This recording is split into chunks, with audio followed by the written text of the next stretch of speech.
Estamos, ¿cómo estamos? Comenzamos. Hola, Sigue dando vuelta el virus, ¿o no? sigue dando vuelta. Lástima, weón. Qué lástima.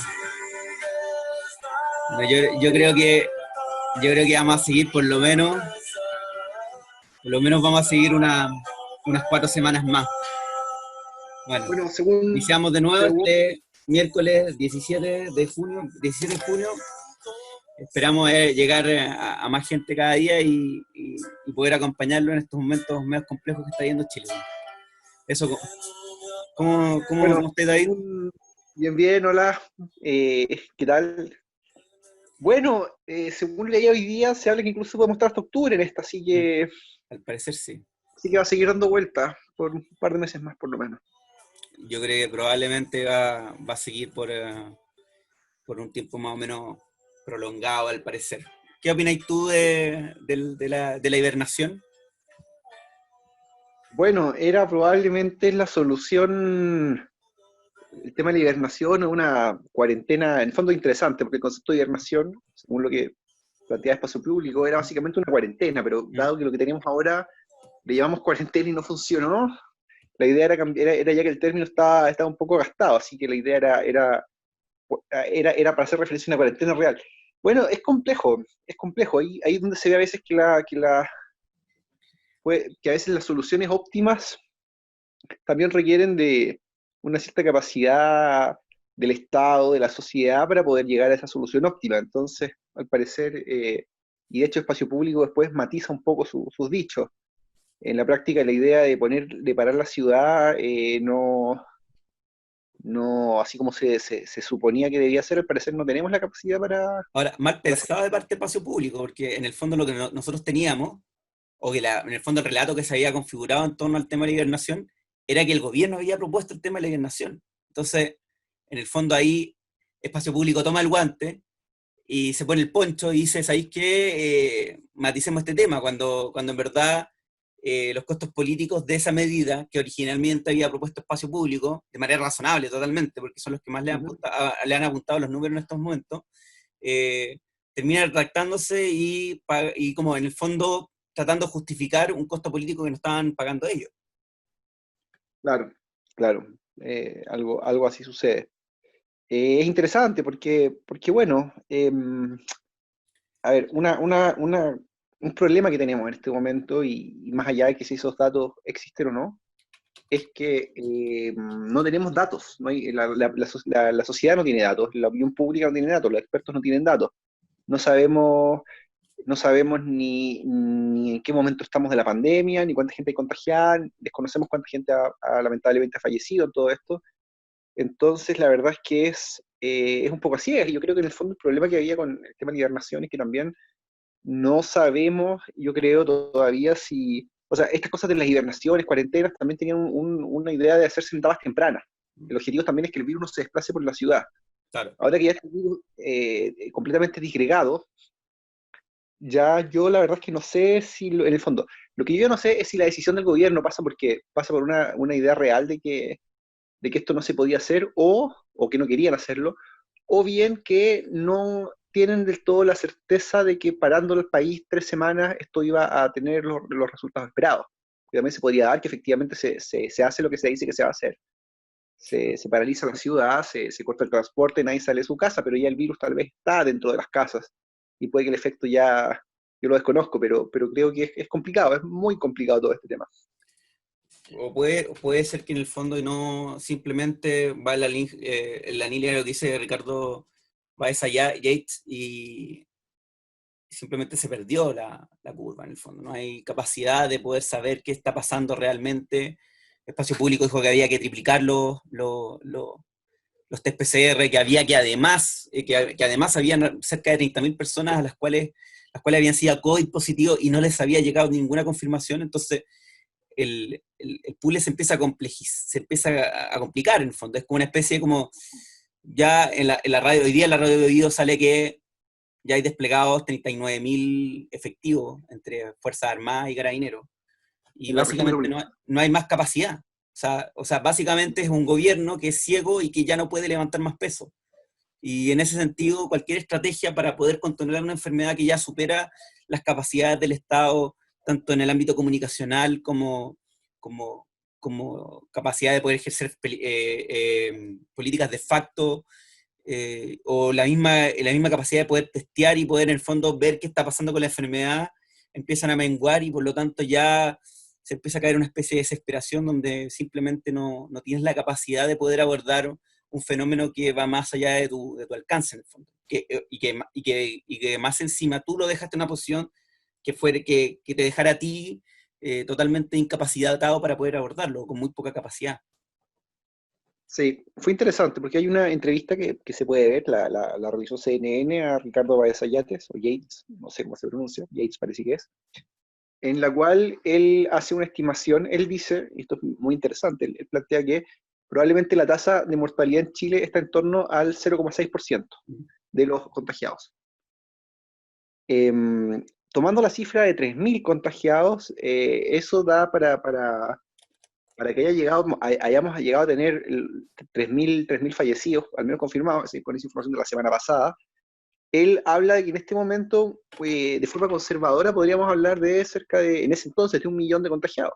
Eso no considera, eso si es que las cifras, insisto, y eso ya está al parecer reconocido por la autoridad, que las cifras publicadas en el Ministerio de Salud respecto a los fallecimientos no corresponden solamente a aquellos casos que han sido como extremadamente confirmados mediante test PCR, pero que ya simplemente eso no es, digamos, por lo mismo, por la cantidad de gente contagiada, no representa la realidad. Entonces, si bajo forma conservadora y con información de, digamos, hace una semana, se podía hablar de que en ese momento, conservadoramente, habían 1 millón de contagiados, la verdad es que, ¿qué está pasando ahora?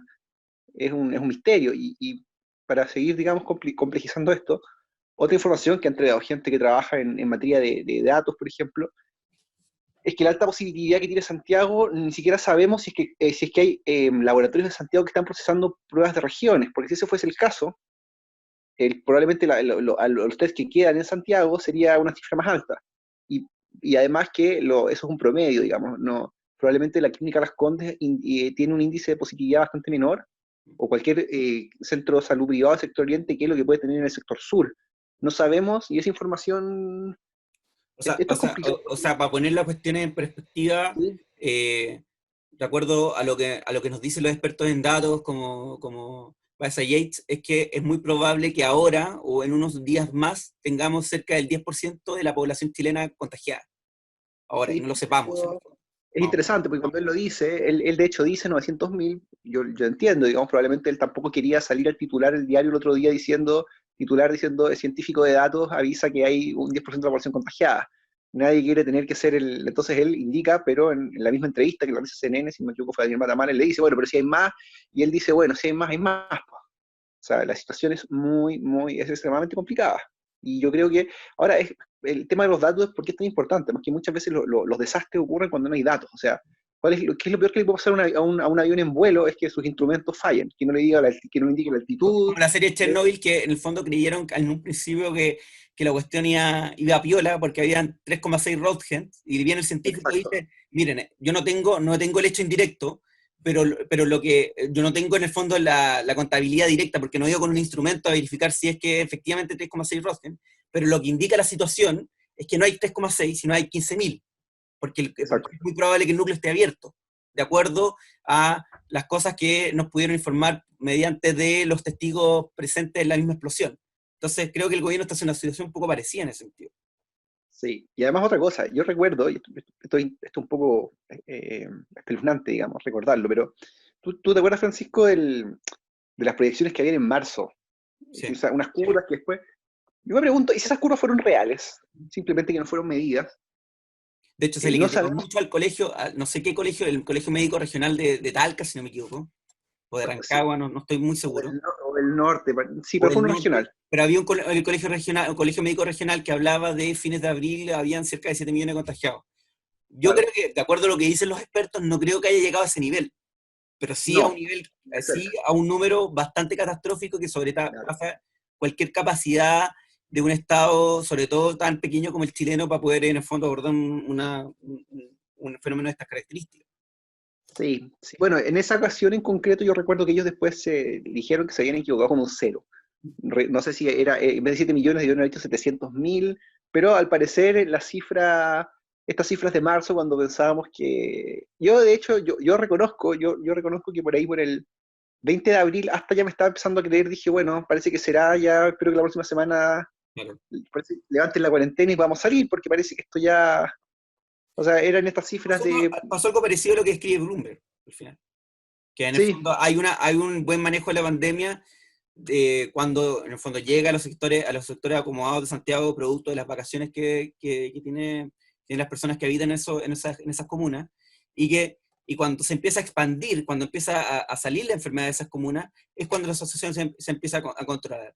En el fondo, la estrategia del gobierno que estaba hecha para un país rico, efectivamente funcionó en aquellos sectores que tenían los ingresos de un país rico, pero empieza a menguar cuando la enfermedad migra precisamente a aquellos sectores más populares del Gran Santiago. Al parecer, Bloomberg es muy acertado respecto de la falta de capacidad que tuvo precisamente la élite política y económica chilena para poder visibilizar qué era lo que efectivamente estaba pasando. O sea, actuaron muy bien cuando la enfermedad llegó a su nicho de clase, pero no actuaron muy bien, no, actuaron de manera bastante desacertada cuando empezó a salir de aquellos nichos. sí, y bueno, recordemos un poco cuál ha sido la trayectoria del exministro Mañalich. El exministro Mañalich no es, yo no lo sé, esto tal vez alguien de la comunidad médica podría rebatírmelo, no lo sé, pero lo que sí sé es que por lo más famoso que es porque él fue gerente de la Clínica Las Condes. Desconozco si es un destacado médico, no lo sé, podría ser, pero es conocido, todo el mundo lo conoce principalmente por haber sido gerente de una clínica. Y Bueno, como trabajo buen en gerente de ingeniería de una la clínica. clínica, claro, y como buen gerente de una clínica, él esto de abrir camas y comprar respiradores lo sabe hacer muy bien probablemente. Comprar insumos lo más barato, lo más rápido en el mundo, eso es... y recordemos que el subsecretario de Redes Asistenciales es un ingeniero comercial, o sea, probablemente ellos tuvieron un enfoque de la pandemia de lo que sabían hacer, que era básicamente abrir camas, era su especialidad. Y eso, al parecer, se hizo muy bien. Sin embargo, el problema es que al destinar esfuerzos en esa estrategia, se descuidó completamente evitar que esas camas se usaran. Nunca debimos haber necesitado tantas camas, ahí está el gran problema. Y yo creo que esta es nuevamente a ver, sobre todo las ideas más de carácter, yo diría, neoliberales, apuntan mucho y siempre han hecho a un tema y sus defensores apuntan muchas veces a un tema de una falsa responsabilidad individual que nunca se cumple. O sea, por ejemplo, la comunidad científica dice hay que aplicar restricciones respecto del tabaco. ¿Y cuál es la respuesta? Dicen, no, no, nosotros estamos por educar a la gente. Resultado, la gente sigue fumando. Claro. Dicen, nuevamente con el tema no sé, de la comida, de comida chatarra para niños chicos, se dice lo mismo. Se dice, hay que restringir el acceso a los dulces, a los alimentos ricos en carbohidratos, en grasa, a los niños pequeños. ¿Y cuál es la respuesta? No, no, no, no, no. Nada de restringir, lo que tenemos que hacer es educar. Resultado, sucede lo mismo. Y ahora estamos viendo nuevamente que esa estrategia que falla una y otra vez vuelve a aplicarse, que en el fondo van y le dicen a la gente, no, nosotros no estamos por aplicar amplias prohibiciones de circulación, le llamamos a la responsabilidad individual. Resultado, teníamos hoy día en la mañana, mostraban en la televisión taco en la Alameda. Y entonces, esta idea de apelar al autocuidado y a la conciencia no hay ninguna política pública seria que pueda basarse en confiar en que la gente va a hacer lo que la autoridad quiere que haga. Eso es una cosa que nunca funciona, nunca ha funcionado. Y Por medio de bueno, la acción racional, en el fondo. exacto. Y quienes defienden esa lógica parece que insisten, parece que lógica tantas veces fallida, pero se recae. Ahora, si uno lo piensa bien, si uno toma la acción racional con arreglo a fines como la describe Weber, o como la describe incluso Adam Smith, eh, la gente ha actuado de acuerdo a cómo se considera la acción racional con arreglo a fines, que es el máximo beneficio individual que yo considero de acuerdo a lo que a mí me genera beneficio, eh, en relación a una determinada situación, más allá de si hay una colaboración o no colaboración con el resto. Eso es un sucedáneo de la acción racional con arreglo a fines, según Adam Smith. Y eso se produce, perdón por ponerme un poco académico, pero por ejemplo, cuando una persona va a una fiesta, esa persona, más allá de lo que la comunidad conciba, esa persona entiende que el hecho de ir a la fiesta es lo que le provoca más beneficio en ese momento en particular, más allá de si nosotros pensamos que se puede enfermar o enfermar a otro.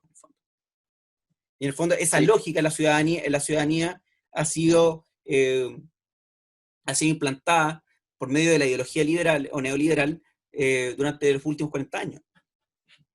Entonces es un poco difícil en el fondo pedirle a la gente que se articule de manera colectiva si le han dicho precisamente lo contrario durante al menos 3 décadas.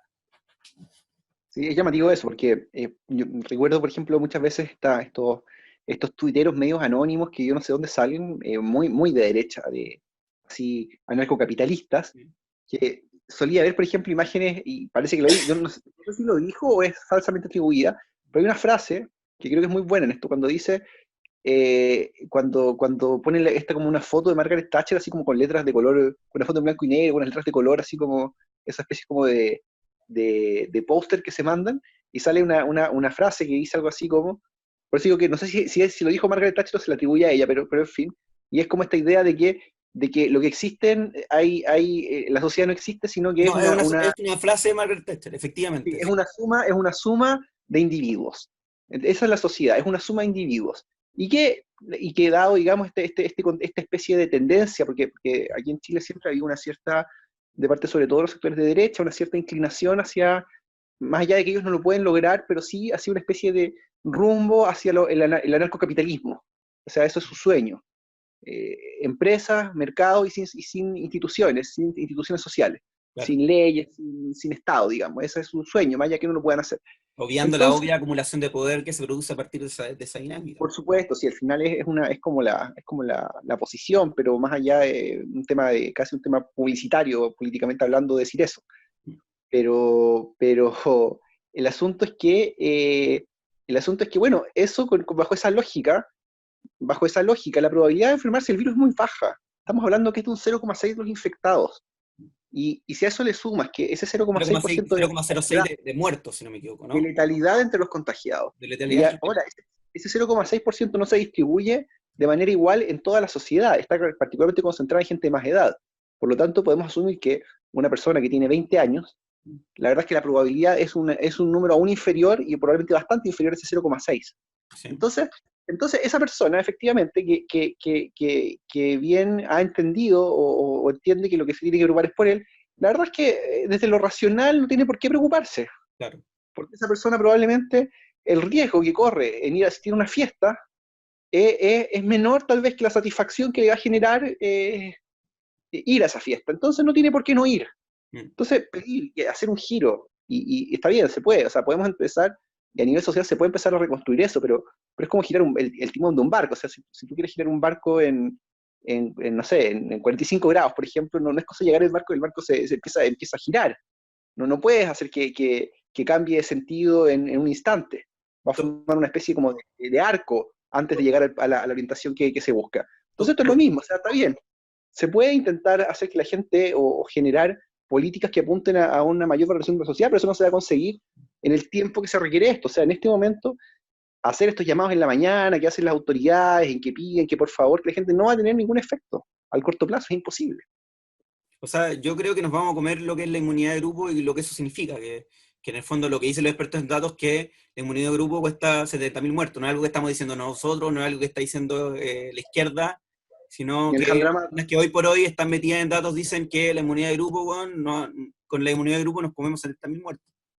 sí, es dramático, es dramático. Es muy dramático eso, pero bueno, digamos, el gobierno en ese aspecto es algo que no se le puede criticar, es su falta de consistencia. Han estado en la posición de la inmunidad de grupo desde marzo y la han mantenido hasta el día de hoy. De hecho, el día sábado el doctor París, o París, no sé, va y dice, este va a ser un ministerio de continuidad, o sea, más allá de esta idea de darle, porque es muy interesante lo del doctor París. El doctor París ha hecho mucho énfasis. Siento que la derecha de alguna manera piensa que el problema de Mañalich es un problema comunicacional. Entonces, el doctor París está haciendo más o menos lo mismo, pero comunicacionalmente está cambiando, pero hasta el momento no ha habido ni una señal que apunte a una diferencia en lo que era la lógica de Mañalich. El reducir los permisos, por ejemplo, estaba dentro del marco esperado de acción de Mañalich. Hasta ahora no ha habido ninguna diferencia. Entonces eso es problemático, porque si estábamos en una situación crítica que deriva de la salida del ministro no sale porque comunicaban a la prensa, no sale por antipático, sale porque se le salió de las manos esto. Hay Entonces, una, si el que hay una llega, especie de impronta del gobierno de tomar medidas, de tomar medidas tarde. O sea, por ejemplo, o sea, uno puede decir, uno efectivamente podría decir que respecto a la hotelería de los hospitales, la tarea de Mañalich fue una tarea bastante importante, fue una tarea donde se aumentaron de manera importante las camas, se reconvirtieron camas, otro tipo de camas a camas UCI, se trajo ventiladores, o sea, uno en verdad puede decir que efectivamente se logró una tarea de manera titánica, pero en torno a generar medidas de que se podrían entender como de carácter más político, como cerrar la ciudad, o limitar la acción de, no sé, la empresa en ese sentido, ahí el gobierno reguló y tomó decisiones que son, que ya, por ejemplo, el hecho de otorgar salvoconductos, de limitar los salvoconductos para las empresas es una medida que recién tomó hoy día. Entonces, o ayer, en el fondo. Entonces, en ese sentido, uno ve que de parte del gobierno hay una especie de impronta de acumular en el fondo el desastre a tal punto que es que en ese momento se toman medidas que se debieron haber tomado hace 2 semanas atrás. sí, bueno, eso lo vimos, lo venimos viendo en este gobierno en particular. Puede que haya venido de antes, pero como no eran hechos mediáticamente tan llamativos, no lo sabíamos, pero al menos del 18 de octubre en adelante el gobierno ha estado, o sea, ese viernes en la tarde del 18 de octubre, cuando se anuncia que va a hablar Chadwick, yo creo que todos, yo me incluyo, yo di por hecho, yo dije, es que este es el momento por el bien de ellos, digamos, por el bien de la continuidad de su gobierno, este es el momento en que anuncian que el pasaje se cae, digamos, se cae el alza. Y cuál es, sin embargo, sale Chadwick y dice que no, que va a querella por ley de seguridad interior del Estado contra los manifestantes, o sea, y recién, y ya 24 horas más tarde, cuando ya la ciudad estaba completamente ya estaba convulsa, Piñera anuncia que ya, pero ya era muy tarde. Con la Constitución pasa lo mismo, Piñera empieza con este tema, cuando empieza la demanda de Constitución, Piñera dice, bueno, vamos a hacer reformas constitucionales, y finalmente tiene que, el acuerdo llega después de la violenta jornada del 12 de noviembre. O sea, ha ido en el gobierno de Sebastián Piñera una actitud completamente, en estos últimos meses al menos, reactiva. Tiene que suceder el hecho, tiene que ser ya, digamos, por así decirlo, trending topic a nivel nacional, todos hablando, todos en algo para que el gobierno recién diga, bueno, ya. Y es interesante, porque justamente hoy día lo vi en un comentario en Tele 13 Radio de una periodista, no sé, lo vi en tweet, digamos, así que no sé, pero Tele 13 Radio lo menciona, y es el hecho de que en el momento en que estaba saliendo la publicación de Bloomberg, donde precisamente habla de la desconexión de las élites en Chile, eh, y en la mala, y vinculado como causa de la mala gestión de la pandemia, en ese mismo momento se estaba firmando, exministros estaban firmando una carta de un apoyo ciego, porque eso es lo que es, un apoyo ciego, a Mañalich. O sea, prueba de la desconexión. Que, Entonces, que, bueno, yo creo que que es la carta que salió en el Mercurio, que tiene un corte muy libertad de desarrollo, de hecho es gente de ese sí, sector político. exactamente. Sí, así es, esa misma. Entonces, Entonces, bueno, estamos como estamos, pues.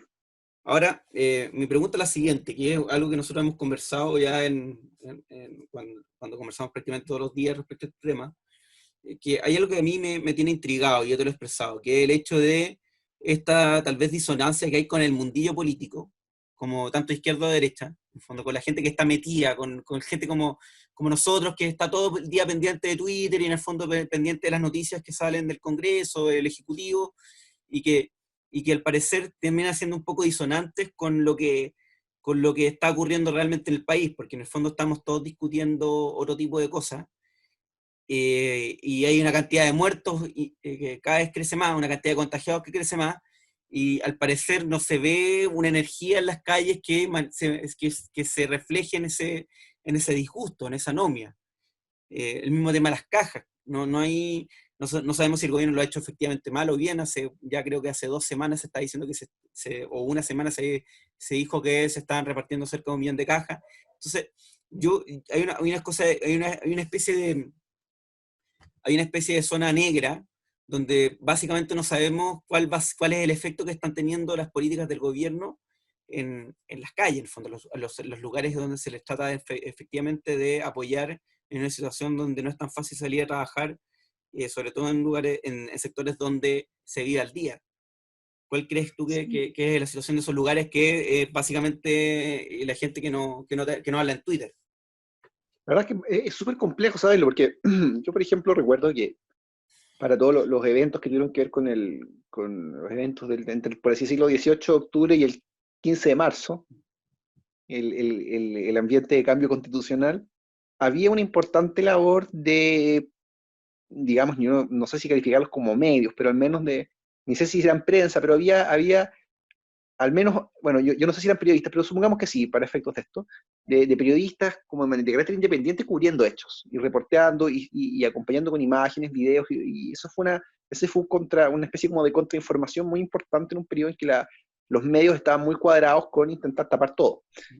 Ahora, yo siento que el problema es que en el escenario pandemia eso ha sido de mucha dificultad, digamos. Ya por ejemplo, no tenemos información de qué está pasando en los hospitales, qué pasa en funerarias, cementerios, etcétera. O sea, y por las características obvias, y de hecho hoy día además vi que les iban a empezar a pedir a los periodistas, incluso periodistas que estén cubriendo, que tenían que pertenecer a un medio oficial, un medio que tenga iniciación de actividades, o sea, Sí, el dejando de ISACTIV. lado. Entonces, la verdad es que ni siquiera está la opción de tener alguna clase de acercamiento a lo que está pasando ahí. Insisto, o sea, no solo que pareciera que hubiera los instrumentos a ciegas respecto de lo que está pasando con el coronavirus, sino que también los instrumentos de carácter de medir la tensión social están bastante, y bueno, la derecha nunca ha sido buena midiendo eso, menos este gobierno, eh, midiendo cómo está, porque claro, por ejemplo, el tema de las cajas fue muy criticado, sobre todo por sectores un poco más acomodados, incluso muchos de izquierda en Twitter, o gente más vinculada a la prueba, por así decirlo, pero al parecer, por lo que se menciona, hay gente que ha tenido como conocimiento de eso, las cajas son bastante bien recibidas. La Claro. gente las recibe bastante, y más allá de que tal vez la persona pueda decir, bueno, me habrían servido más las 30 lucas quizás, pero eso no implica que no vaya a recibir bien la caja, digamos. No es como que va a lanzar la caja por la ventana porque él lo que él necesitaba era dinero. Es cierto, el dinero era mucho más útil, era una mucho mejor idea, pero no hay caja que mal no venga, entonces bienvenida sea. Hay Y una por algo especie, también el gobierno pone el énfasis, y por algo sale también toda esta especie de instructivo de la SECOM, porque vieron ahí una chance vieron que estaba teniendo buena recepción, probablemente vieron ahí una chance de poder mejorar la imagen del gobierno.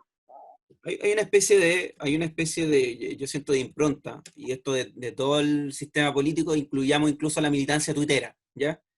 ¿Ya? Del sector politizado, de no saber exactamente cuál va a ser el comportamiento. Hay una situación de anomia tal que no se sabe cuál va a ser el comportamiento en el fondo de la sociedad en su conjunto, cuál va a ser en el fondo la guía, el elemento de acción que puede generar una situación problemática y de descomposición del sistema político. Por ejemplo, es lo que hablábamos de esta cuestión de estilo de Evangelion del tercer impacto.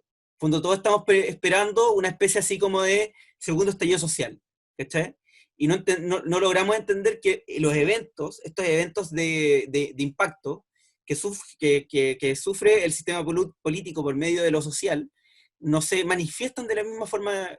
O sea, la constante que podemos darnos cuenta es que la energía aumenta, que la energía es mayor, que lo que produce es un elemento más desestructurante, pero no así la naturaleza en que se manifiesta esa energía no siempre es la misma. No se manifiesta como con el mismo método, con el mismo procedimiento, con el mismo canal, ¿ya? Esto es muy entendible. Por ejemplo, no se puede decir, uno puede decir, el primer evento de impacto es estructurante, el primer impacto, para que hablemos en jerga Evangelion. El primer impacto desestructurante del sistema político chileno es las manifestaciones estudiantiles de 2011, que fueron súper estructuradas mediante la FEUC y la FECH, con líderes muy carismáticos como Giorgio Jackson y Camila Vallejo, y logró conducir el movimiento y formar una coalición política de izquierda que tuviera incidencia o alguna incidencia dentro del Congreso, ¿ya? Y toda la élite política en ese momento se preparó para ese evento de impacto a partir del 2011 al 2019. Y cuando pasa el segundo impacto, que es lo que es el 18 de octubre hacia adelante, eh, les impacta el segundo impacto no tiene la misma naturaleza que lo que ocurrió en el 2011, sí, no así, perdón, sí así mucha energía, pero no la misma naturaleza. Entonces, todo el sistema político, y eso es lo que están ahogando todo su esfuerzo, es a que no ocurra un tercer impacto, el impacto final, con la naturaleza del segundo impacto, o sea, del estallido social del 2018, cuando lo más probable es que la energía va a ser mucha, pero no va a ser igual, y yo no me imagino cuál pueda ser, no va a ser igual y de la misma naturaleza de lo que ocurrió el 18 de octubre del 2019. Sí, Entonces, sí, es un poco complejo ese tema. Dime. eso es interesante, porque el arco está muy, lo que hay que, yo creo que si bien no podemos ni siquiera suponer cómo va a tener el aspecto que puede tomar una reacción así, yo creo que lo más importante es precisamente eso, es saber que no se puede saber. Entonces, el abrirse y abrir, digamos, de parte, sobre todo de parte de los tomadores de decisiones de este país, o de aquellos que ejercen alguna clase de liderazgo, es también entender que la manifestación de lo que pueda suceder puede tomar cualquier forma, no centrarse en el tema de un 18 de octubre 2.0. O sea, por ejemplo, de repente esto podría darse, en Chile Chile no ha sido una ciudadanía particularmente buena para castigar en elecciones. O sea, la ciudadanía manifestaba su molestia no votando. Cada vez votaba menos. Pero no sabemos, de repente, la próxima elección, de repente podría darse que parece que el país está muy tranquilo y es una posibilidad, y de repente hay un cataclismo electoral. O sea, empiezan a salir figuras que estaban completamente fuera del arco político conocido. Eso podría también derivar en figuras presidenciales, etcétera. Entonces, y eso es interesante porque muchas veces, por ejemplo, los análisis electorales se hacen tomando en consideración, al menos, no es una relación exacta, pero tomando en consideración las últimas elecciones. En Chile había, hasta hace poco, una cierta normalidad ahí, más o menos, había irregularidades. Los votos, la gente no cambia tanto el voto, y eso, si bien cambia un poco el 2017, no cambia tanto. Sin embargo, ahora yo creo que hacer proyecciones de qué es lo que puede pasar en base a lo que había antes no sirve de nada, porque si ya lo del 18 de octubre fue, como dices tú, muy desestructurante, el 18 de octubre sumado, porque el 18 de octubre no terminó, el plebiscito se tuvo que suspender, seguimos en eso. Se suma a ese proceso, se suma que un proceso que todavía no se cerraba, se suma el impacto del coronavirus, impacto que no lo conocemos ahora, recién probablemente lo vamos a conocer en unos cuantos meses más. Entonces el mapa político, por ejemplo, esa podría ser una manera de cómo reaccionaría a esto, podría darse podría eso haber una variación importante. También podría haber una variación importante incluso respecto de temas como, por ejemplo, el, o sea, el mismo concepto de esta izquierda y derecha tradicionales que estamos acostumbrados acá. Chile no ha tenido, por ejemplo, una experiencia populista, podría darse, digamos, un líder populista que no se identifica ni con la izquierda ni con la derecha, sino que se identifica con el mismo y apela al pueblo. Hay una Eso especie, podría dar, hay una especie de enfermedad, siento yo, en el sistema político chileno, y esto es transversal, de atacar efectos y no causas. sí, Hay una especie de enfermedad de eso. Entonces uno se da cuenta que el sistema, si uno lo puede como en términos médicos, ya que están de moda, o están tan en boga en los medios, uno podría decir que el sistema chileno, en vez de atacar la viruela, el virus de la viruela termina atacando las ronchas que produce la viruela. O sea, termina sí, dándole al enfermo una pomada para que no tenga las ronchas, cuando, en verdad, cuando el virus en verdad sigue ahí.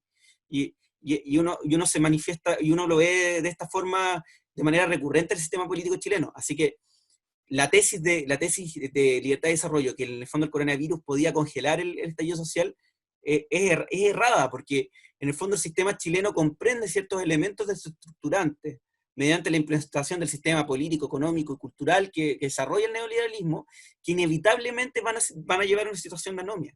¿Ya? Ahora, yo entiendo que para ellos no es que solamente no lo entiendan, o que pueden entenderlo incluso, pero ellos comprenden que desestructurar y desmontar ese sistema, ese modelo, puede tener graves consecuencias en cómo ellos construyen su poder, su propio poder en el fondo. Entonces ahí lo delicado debe desmontar las vigas maestras del modelo, porque eso podría tener consecuencias precisamente en cómo se distribuye el poder en Chile, y que en el fondo es bastante favorable a ellos. Entonces, es un poco complejo el escenario, y si el proceso constitucional y político chileno no sabe entender esos elementos y poder darle una solución que permita precisamente generar elementos de cohesión en la sociedad chilena, y que puedan salvaguardar este gran desequilibrio normativo que se generó, vamos a tener un tercer impacto que no sabemos qué es lo que va a hacer, y cómo se va a manifestar. Y perdón por extenderme ahí, pero yo lo que me doy cuenta es que esto es parecido bueno, a lo que pasaba en la Primera Guerra Mundial. Tú tenías Alemania se dio prevenir lo que iba a pasar en Alemania en Versalles, no construir la línea sí, mayor. ¿cachai? Porque en el Sí. fondo, y se los voy a poner porque esto es súper gráfico, o sea, toda la gente en Europa en la Primera Guerra Mundial pensaba que si que había otra guerra iba a ser igual que la Primera Guerra Mundial, ¿ya? Y los alemanes crearon un concepto que se llama la Blitzkrieg, que es una guerra relámpago rápido que combinaba elementos mecanizados, aéreos y infantería, y ese tipo de guerra termina aplastando Bélgica y Holanda, y terminan invadiendo por un lugar, y terminan invadiendo Francia por un lugar donde está la línea Maginot. O sea, toda la situación que planearon para poder detener una Primera Guerra Mundial por los efectos que podía generar, tanto los efectos propios de la guerra, terminan no resultando en nada, porque estos eventos históricos muchas veces tienen cierta capacidad de impredictibilidad. Entonces lo que deberían atacar son precisamente aquellos elementos que tienen en control, que son aquellas cosas que estructuran el modelo. No los El efectos problema que es que, producen, porque sabemos que el modelo puede producir un conjunto de efectos y de ramificaciones que no tenemos que no están en nuestro frame, y por lo tanto pueden ocurrir eventos impredecibles. Como bueno, a la tesis Naim Taleb, ¿cachai? bueno, yo creo que si la derecha tuviera la posibilidad de volver al pasado, yo creo que dado cómo se dieron los hechos y el elemento, como dices tú, de impredictibilidad de la situación, o sea, la derecha, digamos, el 15 de noviembre tuvo dos opciones.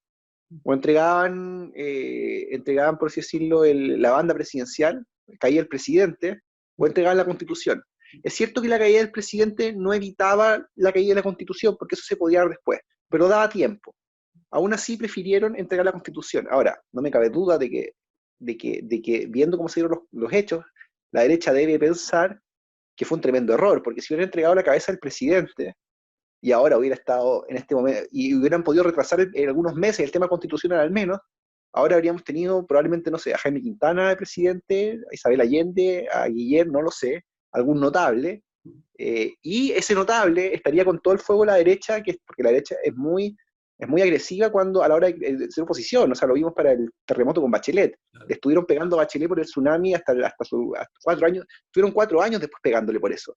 Entonces estaría, en este momento, entraría en una posición mucho más cómoda que les permitiría explicar y criticar por qué al desafortunado de turno que le tocó estar en la moneda al momento del coronavirus porque esta situación es crítica. O sea, está bien, se han cometido errores en el gobierno, pero como lo mencionamos, aquí hay un problema también estructural. ¿A quién le hubiera tocado estar en ese asiento con los problemas que tenía Chile? Habría tenido muchos problemas. Entonces, ellos deben estar pensando precisamente, cometimos un error, y es un poco por lo que tú dices, digamos, porque juegan mucho, porque no juegan sobre aquellas variables que pueden controlar y apuestan, digamos. Y esta apuesta fue una mala apuesta, digamos. O sea, probablemente le tocó a Piñera comerse esta crisis, y además le va a tocar después el tema constitucional. Entonces, bueno, ahora esta cosa como de atacar, como dices tú, atacar las ronchas, pero no aquello que está provocando la alergia o la infección, atacar los síntomas, es cómo se resuelven los problemas aquí en Chile. O sea, el 2011, ¿cómo se intentó tapar el 2011? Bueno, ya demos becas. La gratuidad es una beca al final de cabo. La Sí, gratuidad sí, no es- demos becas. O sea, había si bien era evidente que en ese momento había una crítica sistémica de cómo se había estructurado la sociedad chilena en los últimos, para ese entonces, 20 años, lo cierto y en este caso, de hecho, fue la concertación, la nueva mayoría, la que entendiendo que esa crítica estaba presente, decidió canalizarla mediante la fórmula, mediante analgésicos. Como por ejemplo el tema, bueno, ya demos gratuidad, con eso, y bueno, y en cierta medida, o sea, algo funcionó en el sentido que por lo menos le dio al sistema le dio más tiempo, hasta que vino lo de octubre. Y bueno, y vino lo de ahora. Como decía Fernando Pausi, nada más las pandemias son muy buenos detectores de mentiras. Todas las mentiras que nos hayamos creído como sociedad están cayendo con esto. Sí. Sí, en el fondo la precariedad laboral se manifestó de manera rasante por medio de la pandemia, eso es evidente. Ahora, la pregunta es la siguiente, yo creo que no sé si tengamos respuesta, y ya se nos está acabando un poquito el tiempo, no sé si tengamos respuesta. O sea, en esta especie como de curva ascendente que vamos en la pandemia, ¿ya? Donde podemos tener una cantidad importante de muertos. Esto es como ir manejando, cuando vais manejando por las colinas, por las montañas, no tienes idea que si no conoces el camino no tienes idea qué hay de pasada la cima. Y creo que nos está pasando mucho a todos con esto, todos los que estamos en el fondo nos interesa la política, que es qué va a pasar cuando en esta curva del coronavirus, en la cantidad importante de muertos y contagiados que pueda haber, qué va a pasar después de que pasemos la cima, qué vamos a ver. Y eso va a ser, eso puede ser, o la gente está, yo lo que te he dicho, que en el fondo puede estar en un frame o la gente va a estar demasiado cansada y no va a querer más y dice, ¿saben qué? Volvamos a una especie como de tranquilidad que tampoco tiene mucha vida, porque en el fondo el sistema tiene aquellos elementos desestructurantes que van a seguir operando en la sociedad chilena. Se tranquiliza por un tiempo, ¿no? O vamos a tener una especie de evento, no sé si estallido 2.0, pero algo de tanta energía que pueda provocar, no sé si necesariamente la salida de Piñera, pero sí dejarlo en una posición de poder bastante desventajada. Sí, y yo creo que esto, sí, pero es interesante, porque yo creo que, claro, en el marco del corto plazo, efectivamente es muy difícil vislumbrar qué va a pasar, sobre todo en el próximo año.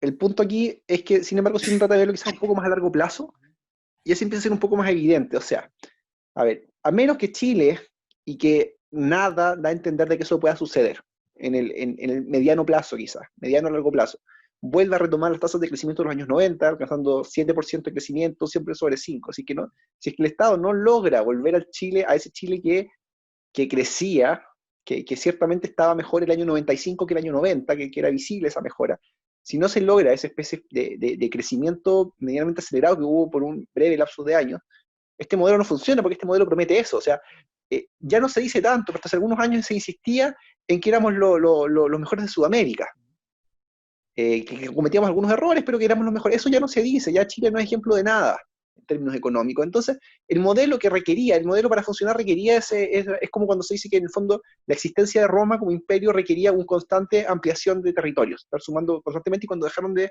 sumar territorios, Roma terminó implosionando, se desplomó. Aquí pasa un poco lo mismo. O sea, Chile ya no, si Chile ya dejó de tener esto, dejó de ser esta especie de país que se vendía muy bien afuera, que se promocionaba, que etcétera, etcétera, con algunas cosas ciertas por lo demás, otras no tanto, pero eso ya, entonces, más allá de si el impacto tiene un carácter de mucha disrupción, de mucha energía en la calle, de mucha violencia, o se manifiesta con que la gente derechamente no vota o lo que sea, pero este modelo ya, claro, no sabemos quizás cuánto le queda de vida a eso, esta forma de hacer política, esta especie como En el fondo la variable que para nosotros no es predecible es precisamente el tiempo, no claro, de que vaya a caer o no, en el fondo. exacto, exacto, pero no hay ningún indicio de que esto se pueda revertir. O sea, como dijo Sichel pocos días antes de irse, él dice, ojalá volviéramos a los 90, eso, los 90 ya no volvieron tampoco por el mismo motivo que ya a la gente no le interesa ver a los Venegas. O Claro. sea, a menos que la gente vuelva a ver los Venegas, vuelva a ver el Festival de Viña, vuelva a estar todo Chile pendiente de la Teletón, y vuelvamos a tener tasas del 7% y la iglesia vuelva a ser un actor fundamental. Si nada de eso ocurre, esto está muerto. No, está muerta. Aparte que en el fondo, claro, tú tenías ahí una especie de sistema donde en el fondo culturalmente estaba subsidiado por elementos normativos que no pertenecían precisamente al sistema neoliberal. Entonces lograba Claro, una especie porque tenía una generación que no se había formado precisamente en el momento seminal del orden neoliberal. Entonces, al tener ese subsidio cultural normativo, te permitía tener una especie de continuidad de los 90, eso sumado a un crecimiento importante de nuestra capacidad macroeconómica durante los 90. Terminado eso, terminado tanto el ala material, que es el crecimiento de 5 o 7%, y terminado el subsidio cultural y normativo de la sociedad de golpe militar, la posibilidad de continuidad del sistema tiende a cero. claro. Entonces, efectivamente desconocemos si finalmente la presión social lo va a dejar muy débil, va a caer o va a mejorar un poco o se va a sostener, no lo sé, pero esto en un horizonte, incluso puede llegar el Lavín, perfectamente puede ser, pero eso ya, esto es circunstancial. Veamos, tratemos de proyectar Chile a 10 años más y esto ya no sigue, eso yo creo que no,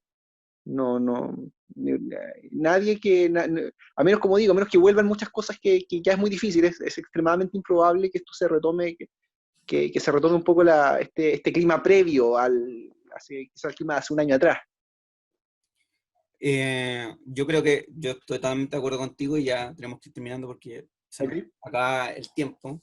Y creo que, o sea, y esto ha sido motivo de muchas conversaciones que hemos tenido tú y yo, cuando quedan en esa línea. Cuando esto no se trata de izquierda y derecha, sino se trata de un modelo que se desgastó respecto a Es su... lo nuevo contra lo viejo. Por eso es que hoy día tenemos a personajes como Christian Warnken, siempre me confundo, un poco alineado y siendo ahora símbolo de una derecha más dura. Esto es muy Y tenemos por interesante otro porque, lado, porque sí, viene, espérate, perdón por espérate, y tenemos después por otro lado, o sea, y tenemos tal vez a un Mario Desbordes diciendo apruebo constitución y hay que darle más cosas a la gente. O sea, hoy por hoy probablemente entre ciertos personajes de la derecha hay más cercanía con un tipo como Warken o que un tipo como Desbordes, que se supone que Warken, dicho por él, es una persona de izquierda. Entonces, esto ya no es izquierda versus derecha, es lo nuevo contra lo viejo.